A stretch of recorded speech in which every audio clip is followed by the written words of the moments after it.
Now recording.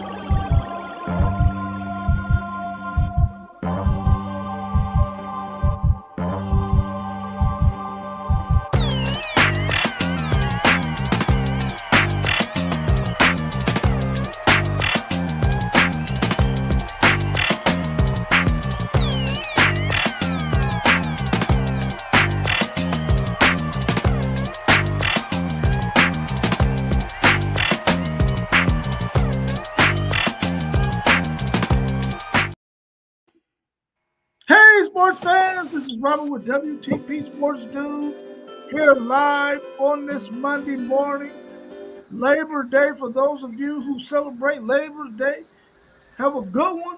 I'm here this morning with my man Parlay Poe on the Blitzburg podcast. How you feeling this morning, Parlay? Man, I can't complain. Ain't nobody gonna listen to me. How y'all doing, fellas? Pretty good, pretty good. Good to see you in here as well.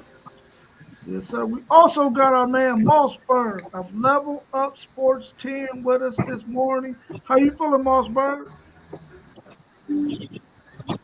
Feeling pretty good, man. Can't complain.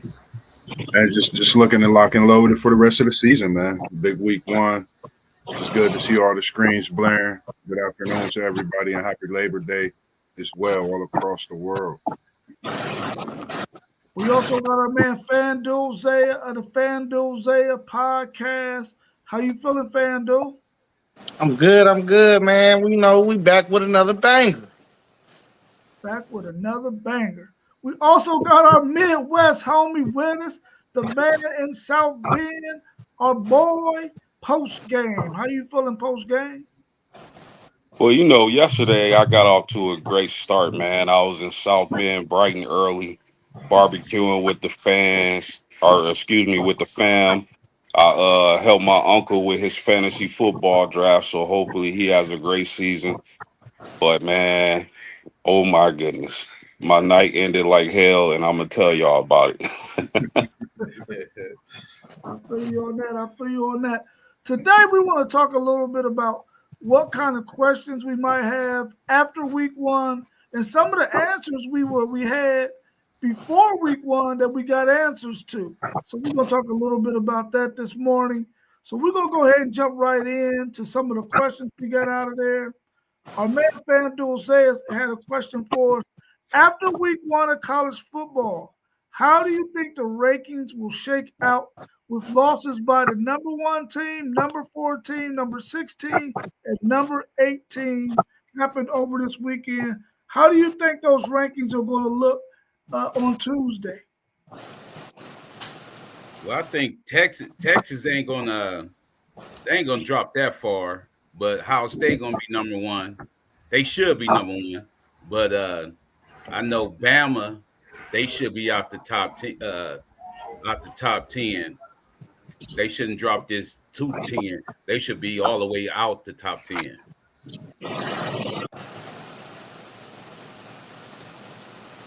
I think they're going to definitely shake up. I for sure feel Ohio State deserving the number one after their win. Exactly what Parlay Post said. Texas shouldn't drop too far. I say 5 at the lowest, especially being the number one team we'll see in Ohio State. Alabama, I agree, outside of the top 10. And you really don't know what they'll do with Notre Dame. And I forget the other team that did lose. I don't know what they're going to do with that team as far as in Clemson, Notre Dame. So it's going to be tough, but I think Texas had the least drop of all of these teams. Man, I'm going back and forth about who I think the number one team should be. I thought LSU looked it real good. I think they should get consideration to be the number one team in the country. Bama, I think Florida State need to jump in the top 10 right now. Bama need to drop all the way. Anything below 15 is fine with me. Anywhere you put them, but I would definitely put Florida State up in there in that top 10. Yeah, fellas, there definitely will be some movement in the top 10. But the question I have is how good these teams like Florida State, Alabama, is Florida State just really that much better than Alabama, or is Alabama overrated? Miami and Notre Dame, close game. We'll talk about that. But Clemson is LSU really that juggernaut, or they just catch Clemson on a bad day? So it's definitely going to be some movement. I think Bama, out of all of the teams, should fall the farthest. And I think Ohio State and LSU have the best case for the number one spot. Yeah, I definitely Texas will probably fall to maybe 4 or 5, which is cool. I think Alabama should be maybe around 15, 16, somewhere around there. Florida State should definitely be in the top 15. I don't know if I would take them all the way from where they at now, all the way into the top 10, but they definitely should be in the top 15. That was a really good game with Notre Dame and Miami. I don't think Notre Dame should fall too far. They were on the road in an environment that was hostile, plus a lot of rain, a lot of weather conditions that could have an impact on the game. With a first year quarterback, so I think they shouldn't fall too far from number 6, maybe 10, maybe. But outside of that, man, I think that probably Ohio State should be number 1. I know Buckeye fans probably don't care either way, but I think they should at least get consideration for number 1. LSU has a strong case to definitely be in the top 3. I don't know if I would move them all the way to 1, even though they went into another hostile environment and pulled out a victory 17-10. So I think they should definitely be in the top 3. Everything else behind those teams that lost, I mean, whatever it's going to be, it's going to be. And I'm cool with wherever they land. But I think Alabama's showing is a sign that they should probably fall out of the top 15, for sure. This is exactly why I don't like preseason rankings, because now we got a problem with moving a Florida State team that was unranked that looked like they should be a top 10 team all the way from the bottom to the top. This is exactly why I don't like preseason rankings. Well, let's talk about that then. Let's talk about that. We got them outside of the rankings, right? It's only been 1 week, right? So does it appear like they should go from being unranked, not knowing what they were going to be because of their previous season, all the way in the top 10? Is everybody okay if they get ranked in the top 10? Do you think that will be a good thing to happen? Or do you think that will muddy the waters up even more? Well, my original point about preseason rankings, I said that we shouldn't rank teams until week 4. So with that theory in hand, you will have enough information out there to place all teams. After we talking about 1 week and we don't know what Alabama is, and maybe it could be a case of them playing a bad Alabama team. 3 more weeks of football, we would know what Alabama is. Maybe they did have a bad week, but I just think these preseason rankings, if a team got a bad schedule, like Oregon, for instance, we don't know what Oregon is. They played some bums. Oregon got a terrible schedule. That's what we always talked about, right? So if Oregon just skates through the season and then they get popped in the playoffs, what we going to think? We're going to think they played a bad schedule and they wasn't who we say they are. That's why they go off the previous year, though. That's why they go off the previous year and your recruiting for the preseason. That's what they do. That's why Florida State ain't ranked. They was 2-10, and then they got a whole bunch of transfers. And then their quarterback hadn't even play at the end of the year. He wasn't even playing at the end of the year, so they don't know what they're getting. That's why they did that. They don't know what they're getting. Yeah, for sure. I like the fact of good to see you in here as well, T1. Man, what it do, fellas? Buckeye, great legend, alumni, all that good stuff. Ask somebody, City League TV. How you feeling today? All right, a little under the weather. I think somebody tried to take me out because of that game Saturday, but it's all good. Damn.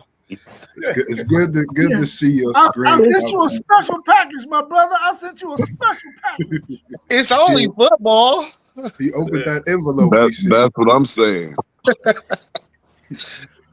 But when it comes to the rankings, being a Florida State fan, with all due respect to how they rank this, based on like Parlay Post said, coming in off a horrendous season. I wasn't upset at how they placed us outside of the top 25.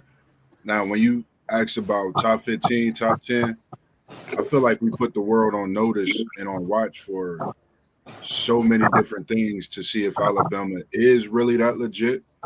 You know, we outcoached them in so many ways, and I think we had to remember Alabama was playing out a few of their key players, especially in the trenches. So no disrespect to them at all, but I think we should at least move up to 20 because I think you would cause some havoc with those other teams that are ranked that did come in after playing a great season last year. I think that goes against what they had coming back into this year and returning players. So I'm going to give us at least to the top 20. If they move us higher, hey, I feel like we could definitely uphold that and even push forward for more this year.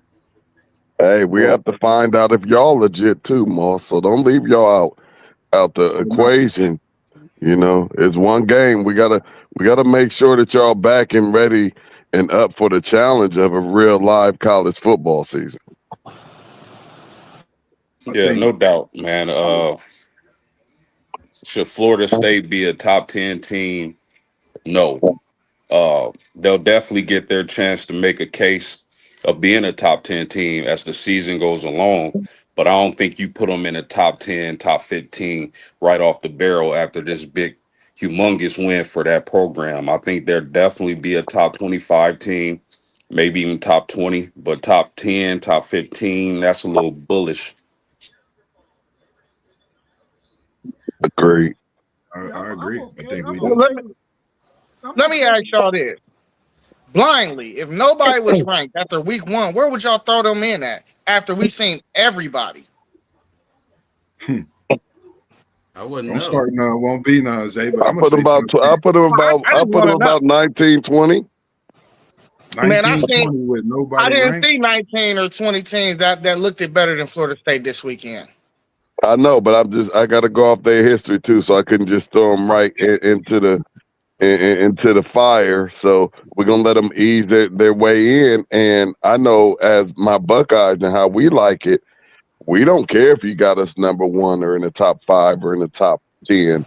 We prefer to be all the way to the back, wherever they'd like to put us. So I'm quite sure Florida State is just like that as well, so that they can use that and have that chip on their shoulder, saying they don't respect our us being back and just moving forward. Well, I mean, Ohio State a different thing, you know. Like, well, we played Texas. We just solidified our playoff berth in week one.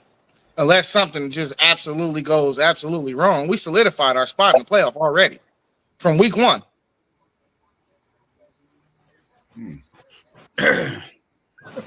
That means if y'all go undefeated until November, right? No, it doesn't. We can lose 3 games. We gonna still make the playoffs. So y'all can lose 3 games and still go to playoff. Absolutely. Zay, it's been something put out there. It's been something put out there, Zay. We got to stop entertaining these little goofies, man. We got to stop entertaining the goofies. We the defending champions. They coming off a bum season. Who cares about what they won, what they lost? Stop talking to us with the stupidness. That's why you're that's my thing about Ohio State fans, That's why you sick. You talking nonsense. Man, just goofies, man. So many goofy people up in my face. That's what it is. So many goofy people up in my face. Goofy dude come trying to talk to me in Kroger yesterday. Come talking to me just because I got my Buckeye gear on. Keep it moving. I don't want to talk to no little goofy. Man, listen. It was just week one. How can you say that? How can you make a statement like that? We solidified our position in the playoffs after week one when you still got 11 more games to go? Because you got the same way. Hey, the same way that Texas probably be in there too. Listen, the same way Texas probably gonna be in there too. Listen, you can feel like they can make it there, and they probably will. But to be able to say it as if the other 11 games, you automatically know what's going to happen in them, you don't know. You might have a bunch We do know, Rob. We're the Ohio State University. A whole lot of stuff might happen, bro. You can't just say that's y'all's problem, bro. Yeah, see, Y'all I not told you. realistic. Stop Y'all not listening to the realistic. goofy stuff, man. It's an arrogant ass statement to Goofiness. say, Just after goofiness. 1 week, we solidified, we automatically in the playoffs. Come on, Man, if you Hey, just listen. listen to the Ohio State haters, y'all guys are some goofy. Hey, just hear me out. Just hear me out. After week 1. Just hear Y'all me out. goofy. Just hear me out. We got Illinois, Michigan, and Penn State. We're gonna win every other game on our schedule. You Them the probably only games. will. But what if you get a rash of injuries? Then what? We got We're depth. Ohio We State. We have reload, man. You can't We see got that. depth everywhere. We're still gonna beat everybody on our schedule. Man, let's This is move on, my thing man. with Ohio I State ain't- fans, man. Yeah, Like, let's move I on, don't man. I don't Let's move on, disagree man. with I don't disagree with Move anything on, man. about certain things, but Y'all be that's my salty. thing. Salty, y'all just just- goofy. Y'all I gotta don't look at the understand. reality. I don't understand the whackness, man. No, I just want to know what type of leverage do y'all have? What are y'all standing on when y'all make these quotes, when y'all make these statements? Y'all not standing on nothing. We're the best program in the past 25 years, hands down, and y'all keep talking. Blah, man. Come on. All right, man, let's go. Let's move on. Yeah, I'll be wanting to move on too, goofy. T-Juan, did you come on here to be an irritant or did you come on here to talk football? I came to talk football, and I'm tired of y'all's goofiness, man. Y'all gonna put some respect on our name and stop all the stupidness. It's stupid. The stuff y'all talk is stupid. For a Michigan fan to come on here today and say, "Oh, but when November comes, we're gonna get y'all." Yeah, you supposed to say that, but you sound stupid. Man, shut up. Okay, That's man, why let's you go, man. sick, Let's because go. you're a Let's go. dummy. Come on. Does college football need a preseason game? Nah, they don't need no preseason game. Nah. They need to let what Prime and them was trying to do. Go ahead and let them jointed practices in, man. I think that's all the preseason you need. You need to see some other guys. I'll be all for the jointed practices. Yeah, they We have preseason. All these little soft games is preseason. We got it. Some teams may have to wait for their preseason game. They may have a banger coming right out. And we had quite a few of them this weekend, but we all have preseason games. We got one coming up Saturday. I think with the preseason, I think it's a lot that goes on in a way of similarities to that, not the actual preseason type of game, but a lot of these players do play with each other throughout the summer. I seen Castellanos playing with a couple of the Alabama players in spring, different drills that they were doing over the spring. So some of these players are getting together like these professional athletes and working out together. So I think the preseason is out the window when you got spring practice and everything leading up to it. Yeah, if you don't have a preseason game, then I really like what Coach Prime has been an advocate for, getting those joint practices in, because in some cases, fellas, you just gotta see what you got, man. I can only speak from the perspective of my team. It seemed like a lot of the play calling on offense was due to we gotta see what we got, or I'm not confident in this unit or that unit. So if not a preseason game, we at least got to get some joint practices, man. Some of these teams lose a lot of players, and we just got to see what we got. Or, in some cases, a lot of teams start off the season with an easy opponent, so they can, get some film, see what they got, see what they like, they don't like, what plays work, what plays don't work. So again, if not a preseason game, not all teams schedule cupcakes at the beginning. Joint practices, like Coach Prime said, I would be a big advocate of that. I don't think these young men are mature enough for a joint practice. I could see some injuries for somebody going too hard. I could see some fights. It sounds really, really good, but I really, really could see some injuries and messing up some seasons. And I can see some fights just because they're not mature enough to go out there and just help each other because they want to knock some heads off with a different looking helmet out there. So it sounds good, but I'm not so sure how well that would work. Then I also seen what's the name over the I had sent in the chat. I think the Georgia State, the one Georgia State game, they came out on the field. The one player for Georgia State snatched the chain off the other guy and threw his chain out the stadium or something in the crowd, and he ended up not playing. He dressed, but he didn't play that game. So I mean, it's a lot of that stuff that I don't think they would be ready for. Like you said, T1, that's a good thing you said, and it's just something to think about as well. They still kids.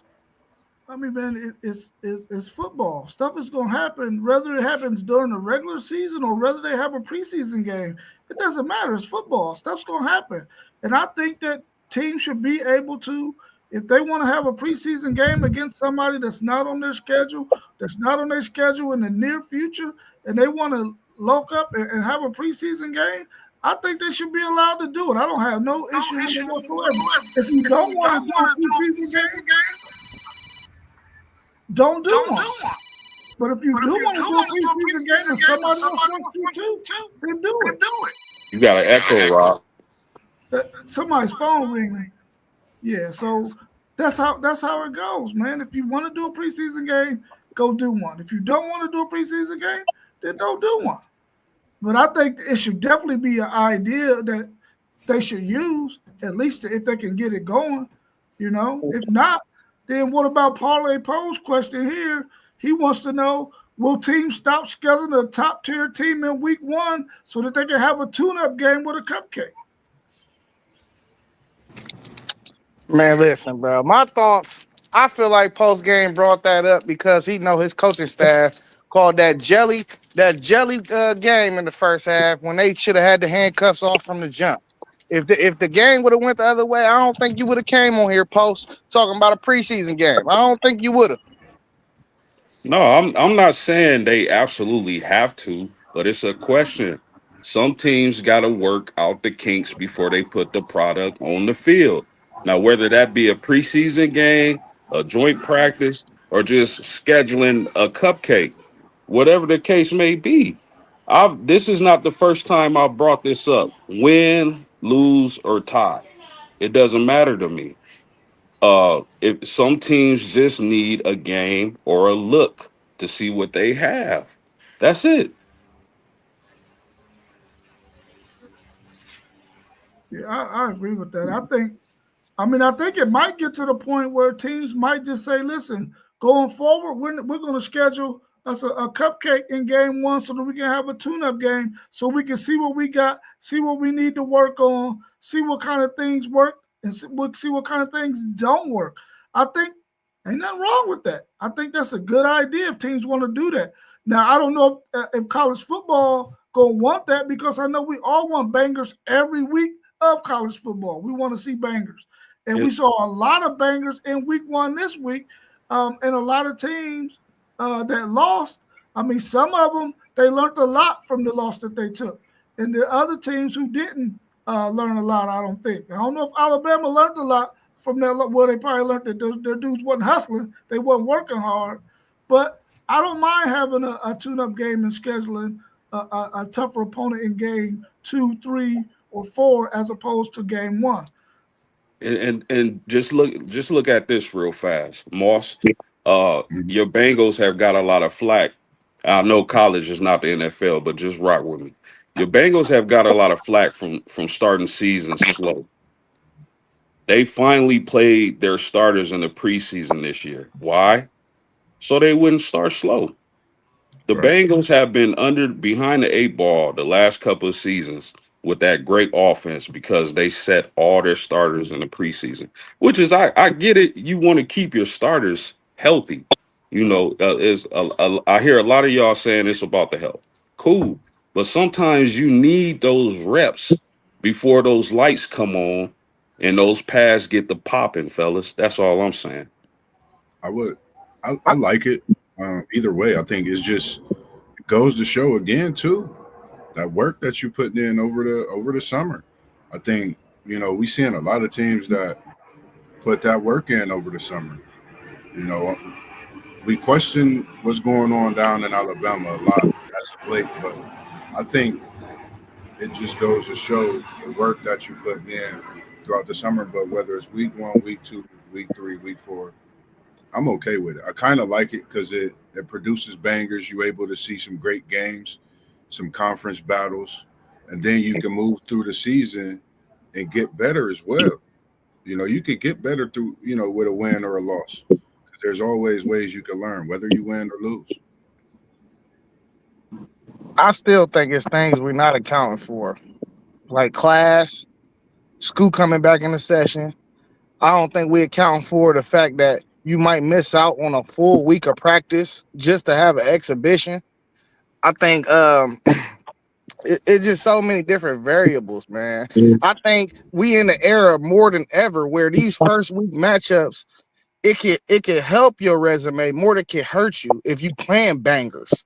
I don't think it's we're in a position where these games is actually like the Notre Dame and Clemson losses. I don't think when we get to the end of the season they're gonna weigh them as grueling as everybody thinking they're gonna weigh it, because they already inserted the strength of schedule metric, which I said I've been thought we was doing that. So these losses not even gonna hurt. They're gonna help more than anything because it's gonna skyrocket your strength of schedule by the end of the season. Anybody Well, else got any take on that? no, it's just my point wasn't about strength of schedule. It was about getting your team ready to play football. That's all. But I agreed it does help with strength of schedule. That's a fact. But some of these teams are not ready to play big time football week 1. Now I can guarantee you Texas is not going to look like that for the rest of the season. I can guarantee you Notre Dame is not going to look like that for the rest of the season. And any other team that took a L, I doubt Clemson looks like that. Sometimes teams are just not ready to play a big game week 1 because they haven't had that game feel, that seeing what you got, your depth. It's only so much you can learn from playing against your brothers every day. So that's all I'm saying. Whether it's a cupcake, joint practice, a preseason scrimmage, whatever the case may be, I would be for that. Anybody got anything else they want to add to that? All right, cool. Let's go to our next question. What's your thoughts on some of the coaching you saw during week 1, whether it was good or bad? Man, fellas, if y'all don't mind, man, my heart is heavy this morning. uh, Game. my goodness, fellas.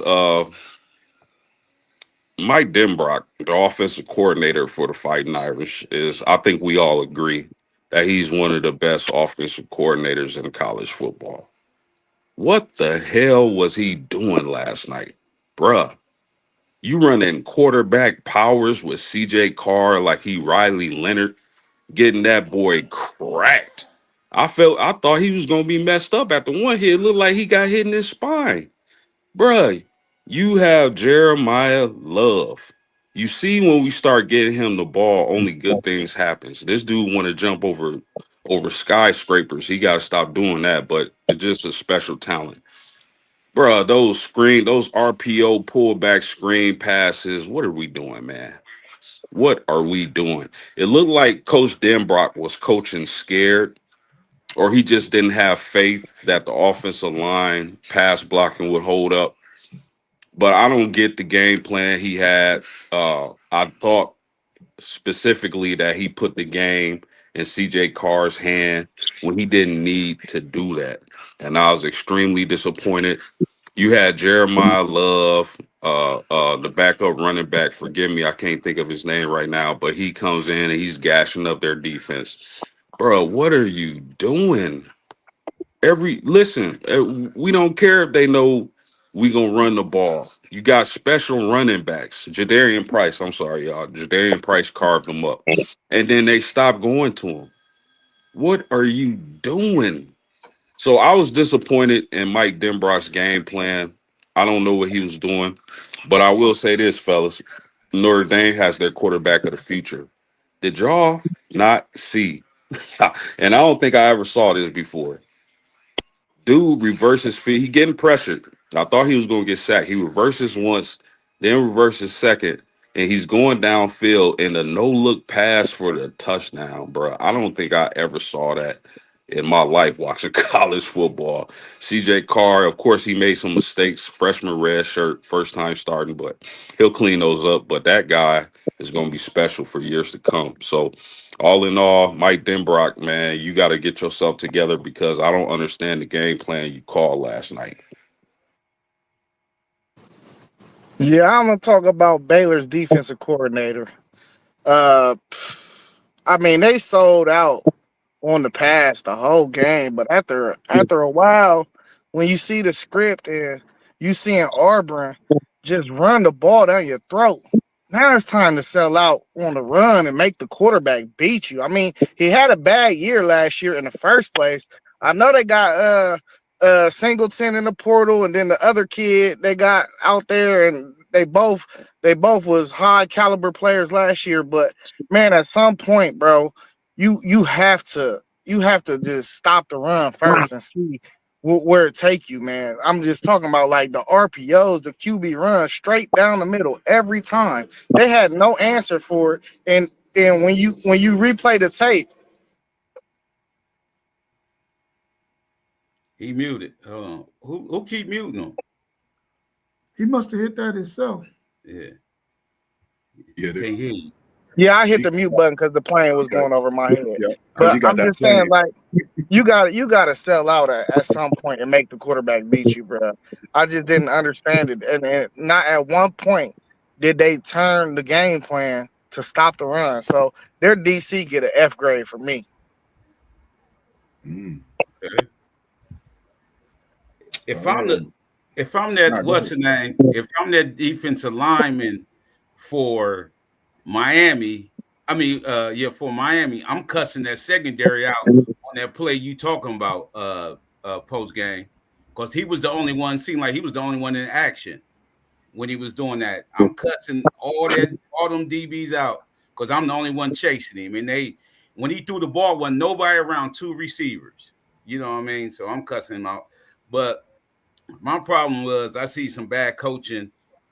Lenore Sellers is not going to be held up in the SEC with that line, man. He was getting smacked. He made some good plays when they kept the tight end in, and then a couple times they kept the H back in and the tight end. So I believe they know they're gonna have problems with that line, but he got to do better. In the SEC, he gonna be getting cracked if they play anything like they played against VTech.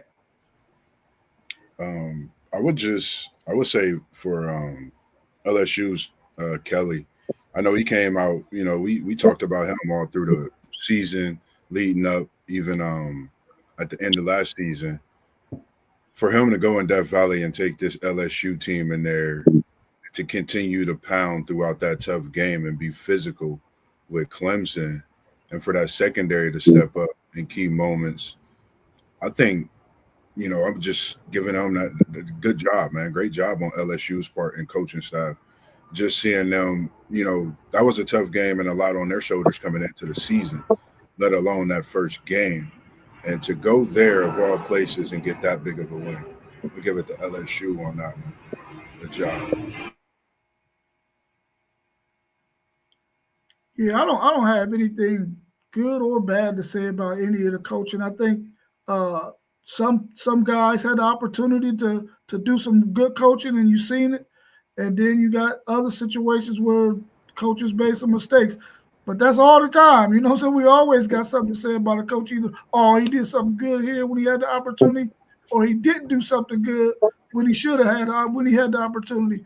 I think these guys are still trying to learn their players. It's just week one. Sometimes, guys just aren't performing like you've seen them perform in practice. So sometimes you got to adjust some things. And I think that in the case of South Carolina, they got some adjustments to make, and I think every team has some adjustments to make. And I'll reserve saying something negative about any of them until I see them in some more situations. Well, that's not fair, Rob. I gave you a chance. I gave you a chance to bring your boy Sark into this. I gave you a chance. Go ahead. Say something about Sark. Why did he abandon the run? I mean, that was what y'all was winning on. I mean, he tried to what? He tried to make Arch look good out there because really we couldn't stop y'all in the second half running the football. If you really if you rewatch the game, we couldn't stop y'all. So, I mean, what's up with Sark? I mean, he's supposed to be this super genius on offense. Why did he abandon the run game? The reason why he was forced to abandon the run game because we went down 14. Now, we were only down 7. He would have stopped. He would have kept running. But when we gave up that 14 point, he could not afford to keep running the football because we was going to run out of time. And once y'all get the ball back, if y'all running clock, because at that point y'all was running clock once y'all got that 14 points, he was forced to throw the football. I think he probably could have did some other things to help Arch Manning out. But at the same time, Arch Manning has to understand that, listen, you got to be patient. If your linemen are giving you an opportunity to be clean in a pocket on certain plays, you got to be patient enough to wait until that back guy is coming open, because nobody can guard anybody for a long period of time. He missed a lot of plays because he was not patient enough. He wasn't setting his feet. He wasn't turning his hips.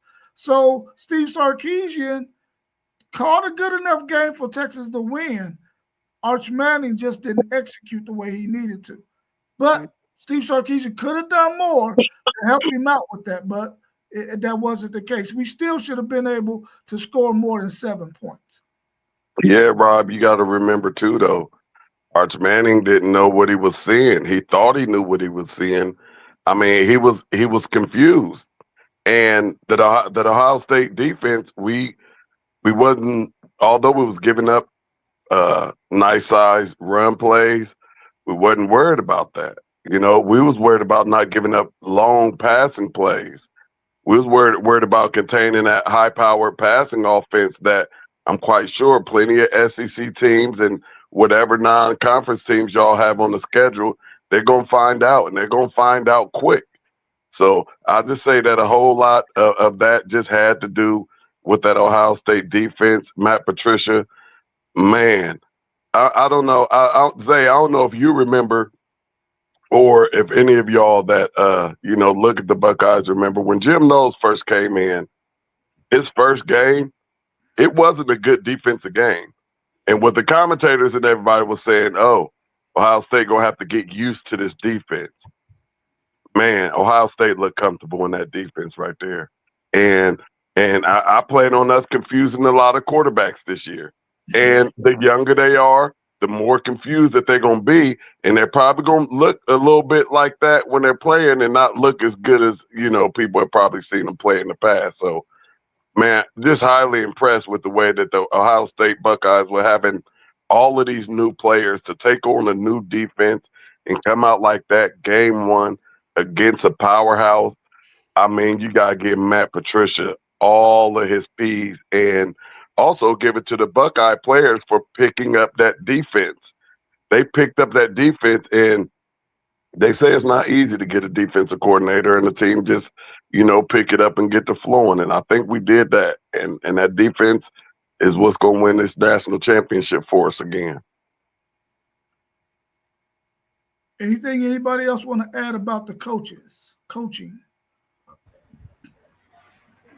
I would say to some of those coordinators that's in their first years across the board, I've seen a lot of first-year coordinators that did a great job at their respectful positions coming in. So that was something just to shout out to those guys as well. And since y'all want to be quiet, guess what? I give one to my new offensive coordinator as well. And since his mentor is our head coach and Coach Ryan Day, I see us playing chess and not checkers when we playing these games and people not understand it. I'm really and we're starting to see, Ryan Day had a reputation of not being able to win a big game. 6 straight big games against top 10 opponents. And we're coming out on top. And I'm seeing coaching. Woody Hayes would have been proud. Some people said that game was boring. But guess why? Because Ryan Day and that coaching staff now I think they've understood the game. As players understand the game and the game slows down, I think this thing here slowed down for Ryan Day, and I'm excited to see game after game how this thing goes. Yeah, I think people just wanted more fireworks, and it just wasn't a game where you was going to see a whole bunch of fireworks. That's right. Yeah, and I said, in the prediction video, man, this would be a defensive game and low scoring. I believe Parlay Post said the same thing, but I just didn't see with these two elite defenses. And shout out to Ohio State, man. Y'all played a hell of a game with Matt Patricia as y'all new DC. But fellas, man, they destroying me in my comic sessions. The Miami fans are coming out of nowhere and giving me the business. And you know what? It comes with the territory as we are independent sports analysts. So, it is what it is. I'll take the losses. I'll take the wins. But fellas, listen, I got to get out of here. I got $100 buy-in draft. I'm drafting at 1. I got to get ready for it real quick. So wish me luck on that. Y'all have a great show. Good luck. Do your thing, my brother. Lighting you up in them comments, man. I'm surprised KT ain't in here. But Notre Dame, really, you got they're on the road, a very hostile environment. I mean, it was a good game, and I say both of those teams, both Miami and Notre Dame, I feel like both of them teams are in a pretty good position for to begin the season and the rest of the season. Miami looked good. Beck looked good as that quarterback for Miami. Miami may not drop off. I was thinking about you, Mosby. Because this is your division, this is your state. And Miami didn't look bad, and Beck didn't look bad.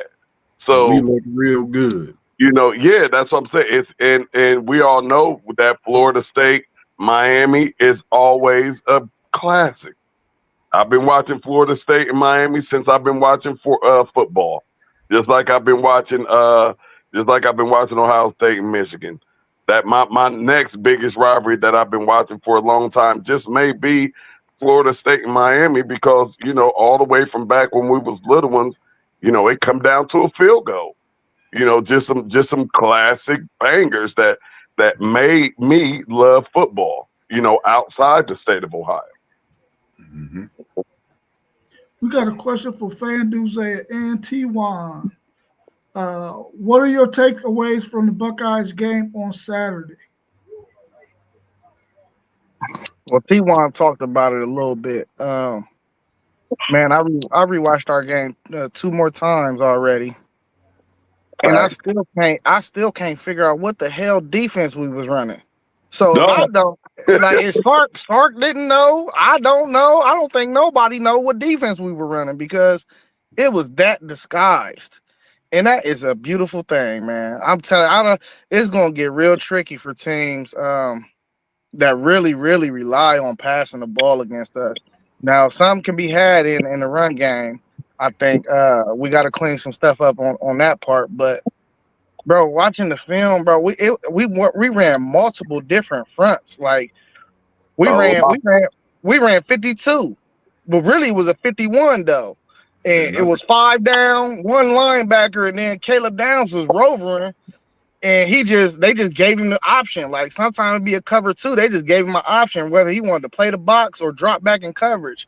And it's just like, man, that multiple defense looked crazy, bro. I mean, listen, it was times where we had Caleb Downs, Kenyatta Jackson, Orville Reese, and Caden Curry all at the line with 2 more guys, and them the 4 standing up though. And I'm like, man, this looks like the old Pittsburgh defenses Poe used to have back in the day.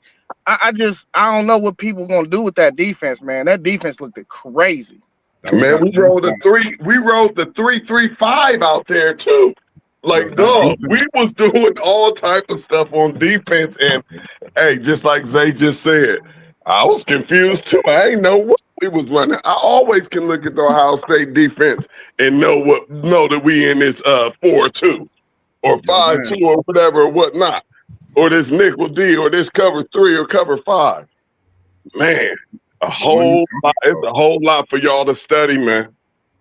Not to cut y'all off, but the one you're talking about, I know exactly what play you're talking about, Zay and T1. Y'all run an actual pro-style defense. If y'all go look at y'all's tape, y'all run a pro-style defense this year. And that play, y'all's the linebacker you speaking on, Zay, when he got that sack, he faked the spy as if he was going out, and he came right in. Like y'all running NFL style defenses at the Ohio State University. So I think with y'all's coaching change, it's gonna be something special. And I'm glad I seen a highlight of it because I was shocked in some of the styles y'all was running myself. Yeah, but Matt Patricia don't know nothing else but NFL. So he Yeah. bringing that to the table. You Yeah, know what I mean? He bringing all that to the table, all that experience, all that. yeah. He had Super Bowl ring, man. He got Super Bowl rings. He bringing all that. Yeah, and I think in that first half he ran a lot of Tampa 2, Tampa 3 in that first half, and it was thoroughly confusing for Arch Manning. And when a guy like that is running that kind of defense, you really got to be patient, especially if the rush is not getting there. And a couple of times he had some clean pockets, but then there was other times, like you said, Mossberg, when a man did like he was going out and came back through, the linemen were confused on that. So they played a really good defensive game out there, man. I was impressed with what they did. But whenever you play against a team like that, Arch Manning is going to have to learn that you got to just be patient, and you're going to finally get a guy that's going to come open late. You just got to make sure that you know where he's going to be at and set your feet and throw the ball. But Matt Patricia called one hell of a football game on Saturday for sure. Definitely. This one is for you, Mossberg. How are you feeling about your Seminoles after their game 1 win over Bama? Honestly, man, as y'all see in the text, man, I'm still excited. But I'm looking to see more. A lot more improvement on taking away the ball for sure. On takeaways. I think this is the next few weeks is tune-ups to where, we really see certain things. We see the run game, what our run game really look like, stay consistent in that and get, Jayden Boggs more involved as we look for him, on Saturday. And he's going to be a big target for our offense this year. And I love the way our run game was able to run the ball. So I think moving forward, there's a lot of things that we could definitely get better at to be this great team that everyone right now see us as after we beat Alabama and even myself. But I feel that having Castellanos at the helm does make a difference for us compared to last year. Having him as a transfer in our leadership's it's just going to make some good things for us. I think we just need to be patient at times on the line. We need to wrap up at times. We missed a few tackles, and we just got to stay sound. I think I seen they ran a few plays when Bernard he got open, and it was just communication. If we communicate at times on that back end, I think that will allow us to make bigger plays in the secondary. But outside of that, I was totally impressed by the way we played as a whole. Me too. You got to be accountable for Castellanos' legs too, man. You got to be accountable for that, and that's the unhidden factor, man. Like he always could run the ball. He did that at BC, but with y'all, what I mean? He gonna help y'all. Somebody help y'all. When he slid and got the touchdown, like his elusiveness is different. Like he's very elusive and he can get through those little creases. And he did that, I think, on the third down and slid through and got that early down third down possession for us, and we got that one. So, like you said, man, he's definitely a quarterback you got to prepare for. And then I was just happy to see that we was able to get Cromar some touches. He spoke about it throughout the offseason, and he moved up the charts. And y'all seen what number 32 looked like, man. He looks like a monster out there on that field. So once our run game gets going even more, everybody understand their part in that running back room. I think it's just going to get even better. For sure. Our next question is for Parlay Poe. What did you see out of your quarterback, and what grade would you give your Michigan team overall?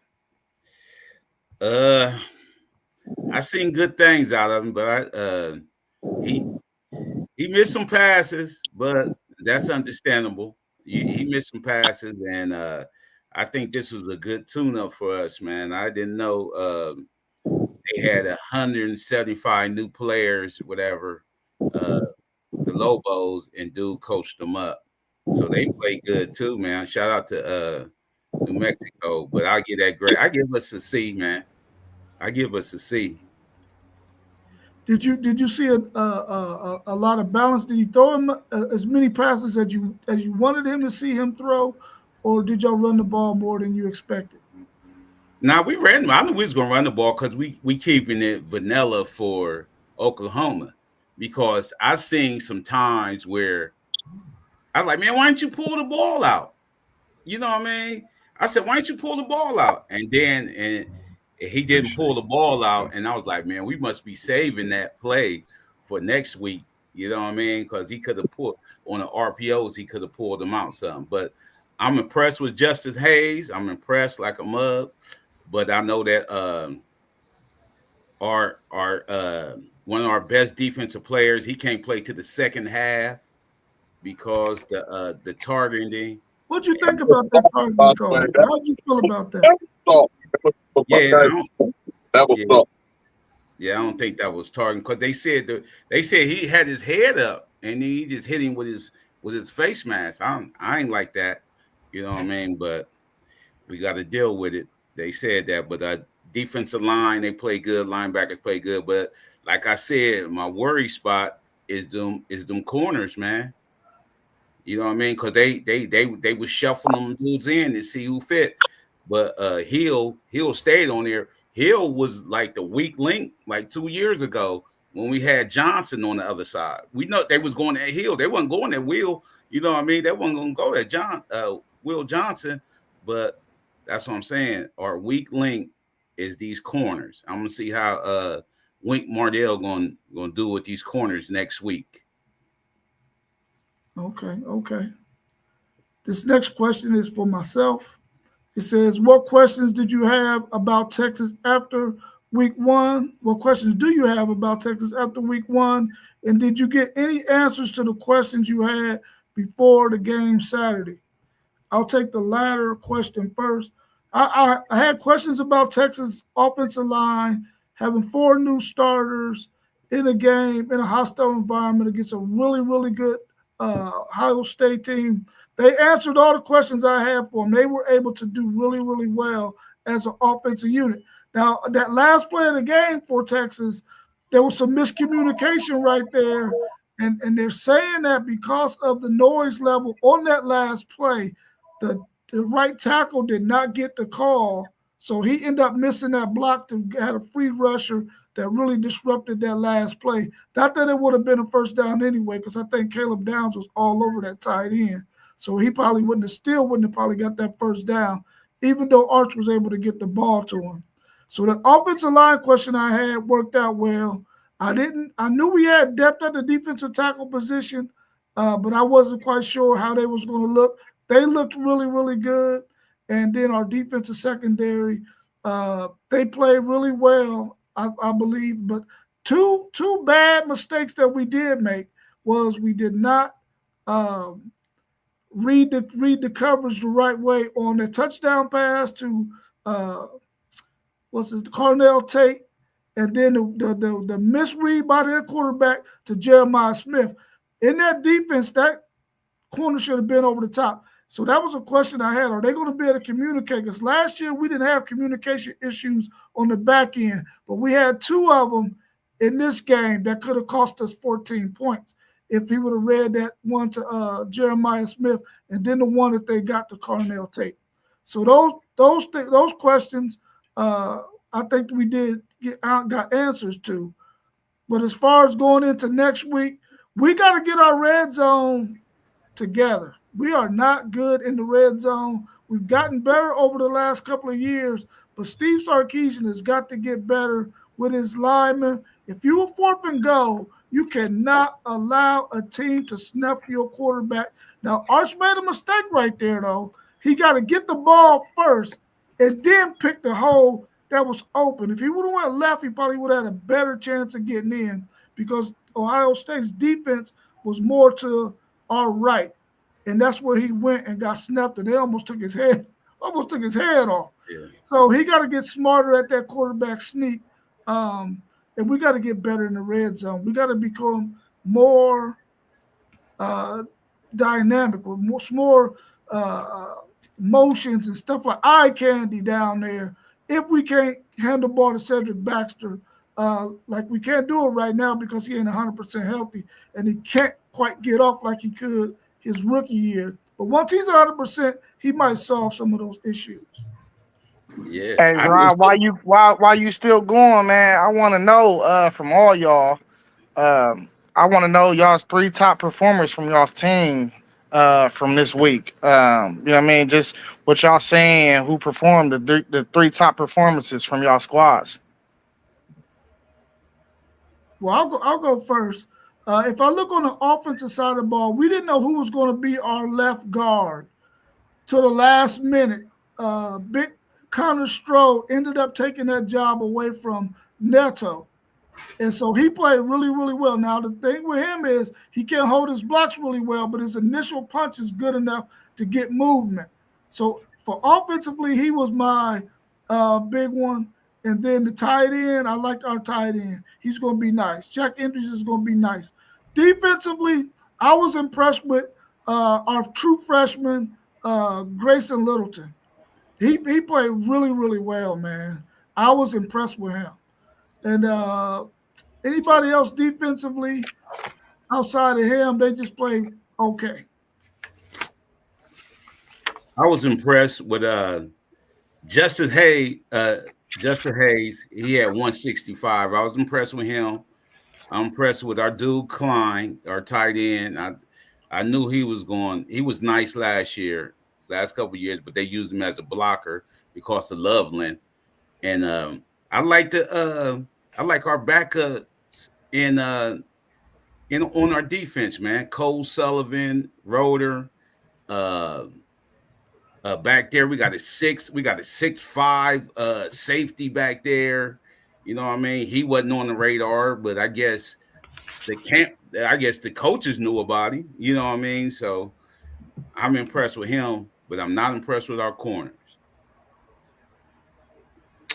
For me, it was, of course, everybody could talk about Tommy Castellanos, but I liked our tight end. I liked the way our tight end was able to possess the ball, and Randy Pittman Jr. He did a great job, as well as our linebacker, Transfer Herring, who came over. He was part of Tony White coming over from Nebraska. So I think his leadership and the way he played defensively set the tone as well for us, and not to forget about his running mate at the linebacker, Nicholson. The way they played at the linebacker position, I think being stout on the line, helping with the run game, and just being alert and moving around in that secondary when needed. And I mean, just laying the wood, even if the pass may have been incomplete. They was there putting the pressure on, making plays and hitting. So I think for me, those were the players that I noticed that was out there. And not forget about Lyons and Williams putting that pressure on as well. What about for you and T.Y., FanDuel? I thought Austin Seravel had a day. We didn't hear a lot about Colin Simmons at all, and that was big due to him. The boogeyman was everywhere. I think he was the main one confusing Arch Manning the whole game, because I think Arch Manning laid eyes on him every play pre-snap, and to try to get a read on where he was and what coverage we were in. And I thought Caleb Downs was the one really disguising what we was doing on defense. And of course we know about Arvell Reese, but I got to give a special shout out to Jalen McClain. Jalen McClain looks like the next Caleb Downs. After this year, when Caleb Downs leave and go to the NFL draft, we need to slide him right into Caleb Downs' role. He was everywhere. I mean, number 18 on defense. You seen him around the ball the whole game. I seen number 3 a lot too. Who's that? That's Lorenzo Styles. That's Sonny Styles' older brother. Yeah, I seen him a lot, man. I seen him a lot around the ball. I don't know. T1 here. His mic muted. Oh, there you go. It's muted, y'all. My fault. I'm at the tire shop. Oh, okay. You got any special shout outs for any of your players from Saturday's game? Man, just all the Buckeye Nation, man. Just everybody. I think we really just we held it down as a team, man. And I saw a lot of that from a lot of teams, and big shout out to Texas too for giving us that work. Like I've been telling people, that Texas offensive and defensive line is a problem. I mean, that's why they was able to run the ball on us like they were. And that's why we was not able to get much penetration on them, So I mean, just much respect. College football is in good hands, man. There was some great games this weekend, man, including that banger yesterday. That Notre Dame Miami game that gave the fireworks that people was looking for in that Ohio State Texas game. So I definitely got my fix in for college football this weekend, and looking forward to another one. Yeah, for sure. This is the most exciting time of the year for sure. Anything else y'all want to discuss before we wrap up? Any more questions out there? Let's say any freshmen stood out to anyone this past weekend. For me, it was Malik Washington over at Maryland out of the Big Ten. He really stood out. Tony last night. Yeah. Oh, he's a true freshman. He a freshman? Yeah, y'all That's ain't why know? they say he can't get on the what's the name because he don't really know the plays yet. Yeah, y'all ain't know. Yeah, that boy true. Wow. Yeah. They got him, boy. Oh man, I ain't know that. I didn't either. I thought one of y'all was gonna mention him, so I was watching, quite a few things, and I know we mentioned. I think Zay, you spoke about Malik Washington, so I had looked at Maryland and seen how they played and checked some highlights. I think they got him one at QB, man. Maryland got him one at that freshman position, and I think he's gonna be one to change the way Maryland gets some wins. For sure. Tony been a freshman. It's crazy. That just blew my mind. Hey, I don't really know who freshman when I'm watching. You know what I'm saying? But my team, and I thought we threw Devin Sanchez in the fire throughout the game in key moments, and he played well. So, I mean, that's my true freshman. I'm mad we didn't rotate in Riley Pettijohn. I thought we should have threw him out there to see what he could do. But Sanchez definitely held his own. I was happy to see that they threw him out there in the fire in a very meaningful game.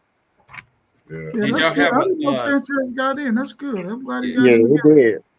Did y'all have a favorite play of this weekend? Ooh. Mine was the punt return of South Carolina. Oh yeah. Yeah. That punt return with that South Carolina, man. Dude did his thing on that one. That Hubbard kid is gonna be, man. He's gonna be some problems, bro. Yeah. He like 6 something and got speed out of this world. He gonna be some And he's a problems. track star too, so that's something to look out for. I'm gonna go with my freshman Dansby out of Florida State, man. The way he runs track too. I think we need to look out for these track stars that's actually playing this year because they fast. And the way he turned that game around for us, I think, his plays was big plays in times when we needed. So just to send a shout out to him as well. Like you said about Tony, guy from South Carolina, man, he was a prime target throughout the game. So Yeah, they say he don't know the plays that well. That's why he ain't been on the field. it's like just throw it. His speed gonna catch up to it, man, for sure. And we seen that, man. So Hey, I don't know if y'all caught the Texas A&M game. That running back for UTSA is serious. He had a run in that game. I was like, man, he might be the hottest thing smoking. He just on a terrible team for real, but he looked like the real deal. He looked like he an NFL back. He looked like he going round 2 up there, round 3 somewhere. Somebody gonna get him. if he young, he going to the next top Power 4 team after this year. You see Boise's running back. What's his name? Sherrod? Is that him? They got 2 of them. Yeah, that number. I think it's number 8 or something. He like a slim dude. The backup one. Yeah, I like his wiggle. I like his wiggle. Hey, Boise had to be the big surprise. But Boise got their tail spanked. Yeah, they got. Boise not going to the playoff. For all them analysts who have Boise going back again, they're not going. Nah, they got spanked. No, they not. They didn't look good at all. They played against some athletes, man. Yeah. I like the way LSU used that big tight end, number 14, too, spreading him out wide, too. Man, I think it was LSU. That big number 14, that dude was nice, too. Yeah. Hey, I don't want no predictions from y'all, but what's the game y'all got y'all's eye on this coming week coming up? My Michigan, game. Oklahoma. Yeah, Michigan, Oklahoma, that got to be. That's the game. That's the game this week. What time is that game, Paul? Underwood versus Mateer. That's the game of the week. All eyes on Yeah, that. I got my eye on Duke and Illinois. Yeah, that's gonna be a good one. It's gonna be a good one. Is there any other bangers other than because Duke, Illinois? That's a mid. I give it some mid. You know, just because neither one of them have that big football name, but we know they've been playing good as of late. But is there another matchup like Iowa State is gonna should be a good one. Yeah, hopefully. Iowa State, right? Iowa State. Yeah. Yeah, that's the big noon game. Yeah. Yeah, you got Baylor and SMU too. That should be a good one. Yeah, we play at 7:30. We play at 7. We got another night game. Yeah, that might be it. For the week 2 game. I'm just saying if it's a Thursday night or Friday night. I don't think we got no Thursday night games this week. Baylor at SMU. Football. NFL football. NFL football. Yeah, I'm talking about college. Hey, I forgot though. Don't North Carolina play tonight? Yeah, they put them and TCU play today. Yeah. We gotta pick that before we get off. I'm gonna say that I think that what's the name? That Baylor at SMU would be a good one. Yeah, Seeing how Baylor came off that loss. We picking the what's the name right now? Yeah, we gotta pick that before we get off. That come on at 8:00 on ESPN. That's North Carolina against Why are they playing that game so late? Why could they put that game on at 3:30? Bill Belichick. Who knows, man? It's a Monday, I guess. Bill Belichick. They want the barbecue grills to be done getting cooked on. It's Monday Night Football, baby. I'm gonna give I don't know, man. I'm gonna give I don't know about I'm still mad at TCU, so I'm They favored by 3.5 in this game, and the over and under is 54.5. So what y'all That's think? what I was about to say. I was thinking TCU. still mad at TCU, man. So let me get I'm gonna go with Belichick, man. Yeah, I'm picking TCU, and I think they're gonna cover that 3.5. That's who I got. TCU. Same. I got TCU covering. I'll take TCU as well. And I was gonna say what you said too a couple of minutes ago, Zay. It's Monday Night Football night, so that's what they coming in at. Yeah, it makes sense. I just wish it was maybe 4 or 5 o'clock, man. Shit. Right. So we can get ready for work. Right, yeah. Hey, it's time to get ready to get that body ready for Monday Night Football when your team plays. Man. Yeah. The Monday night game is going It's on that so time. late. It's that time of the year, fellas. It's that time we love. Right. If I ain't outside my house when Monday Night Football come on, I'm going to sleep. I'm going to sleep. I gotta be outside the house, man. I feel that. That's the only thing I like about Tennessee being bums. They ain't getting no Monday night games. They ain't getting no Monday night games if they some bums. Y'all don't have one this year with the rookie quarterback? I don't know. I had to check the schedule, but I know they didn't give us none last year. Hey, T1, your favorite team played Thursday. Which one? The Cowboys. Girl. Hey, I'll say that I love Pittsburgh before I say that I even like anything remotely about the Cowgirls. Man. You know, I blasted them on Facebook when they did that little stupid little trade. I said, go check on your Cowgirl fans. Now they back to trash. Man, I'm gonna stick with my prediction. They don't get to the playoffs this year since they let him go, and I'm gonna be watching that closely. Man, For sure. Man, they ain't gonna get nowhere near no playoffs. He was their defense, man. I watched Dallas game, and it was like he made every single play. And if you take him off the field, they may just absolutely be garbage. But now we're gonna get a chance to see if that's true. Well, when I tune in with Dallas Cowboy fans, they tell me they're gonna be all right. They said they got draft picks from the past few years, and they'll be able to replace him. That's what they tell me, man. And then that corner, he just got an extension, Rand. So I guess they confident in him and Diggs over there. I guess we'll see.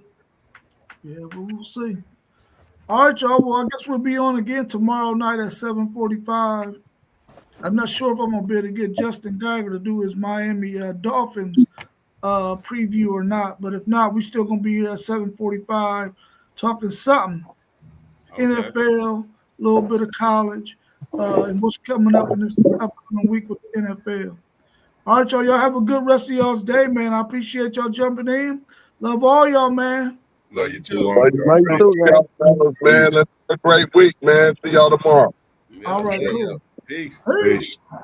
There we go.